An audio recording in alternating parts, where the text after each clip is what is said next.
पाकिस्तान कश्मीर का अंतर्राष्ट्रीयकरण करने में कामयाब रहा, सीएम उमर अब्दुल्ला ने कहा। जम्मू कश्मीर के मुख्यमंत्री उमर अब्दुल्ला ने कहा कि पहलगाम में हुए आतंकी हमले ने न केवल राज्य की अर्थव्यवस्था और पर्यटन को झटका दिया है, बल्कि पाकिस्तान को कश्मीर मुद्दे को अंतर्राष्ट्रीय स्तर पर फिर से उठाने का मौका भी दे दिया है। उन्होंने कहा कि इस हमले ने कई सालों की मेहनत को बर्बाद कर दिया है, जिसके तहत कश्मीर में पर्यटन और शांति बहाली की कोशिशें की जा रही थी। एनडीटीवी को दिए गए एक इंटरव्यू में उमर अब्दुल्ला ने कहा कि पहलगाम आतंकी हमले ने राज्य की अर्थव्यवस्था और कूटनीति के क्षेत्र में वर्षों की मेहनत को बर्बाद कर दिया है। उन्होंने कहा कि यह हमला ऐसे समय में हुआ जब कश्मीर के पर्यटन उद्योग ने वर्षों बाद रफ्तार पकड़ी थी, लेकिन अब तक सब कुछ फिर से ठहर गया है। उन्होंने कहा, हम एक ऐसे मोड़ पर आ गए हैं जहां हम कभी नहीं सोचे थे कि फिर लौटेंगे। यहाँ फिर से खून खराबा है, पीड़ा है, उथल पुथल है, सब कुछ बदल गया है, लेकिन कुछ भी नहीं बदला है। जब उनसे पूछा गया कि इस बदलाव का असर जमीन पर कैसे दिखता है, तो उन्होंने कहा, इस समय घाटी को पर्यटकों से भरा होना चाहिए था,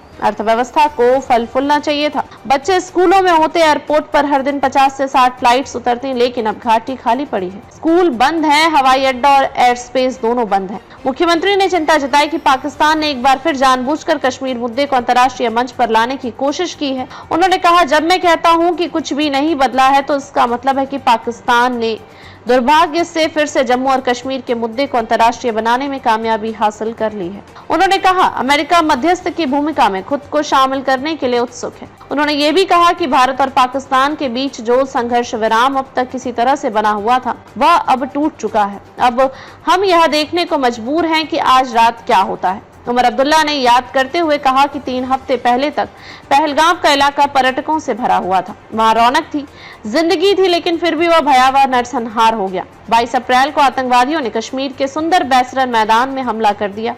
इस हमले में 26 लोगों की गोली मारकर हत्या कर दी गई। आतंकियों ने पहले धार्मिक पहचान की पुष्टि की और फिर गोलियां चलाई। मारे गए लोगों में 25 पर्यटक थे और एक स्थानीय व्यक्ति, एक टट्टू वाला, जो पर्यटकों की जान बचाने की कोशिश कर रहा था। हमले के कुछ दिन बाद भारत ने ऑपरेशन सिंदूर को अंजाम दिया, जिसके तहत पाकिस्तान और पाकिस्तान के कब्जे वाले कश्मीर पीओके में स्थित 9 आतंकी शिविरों को निशाना बनाकर तबाह किया गया। इसके अगले दिन पाकिस्तान ने ड्रोन और मिसाइल हमले किए और सीमावर्ती इलाकों में तोपों से गोलीबारी शुरू कर दी। हालांकि भारत ने जवाबी कार्रवाई करते हुए पाकिस्तान के एयरबेस, कमांड सेंटर, सैन्य ढांचे और एयर डिफेंस सिस्टम को निशाना बनाया।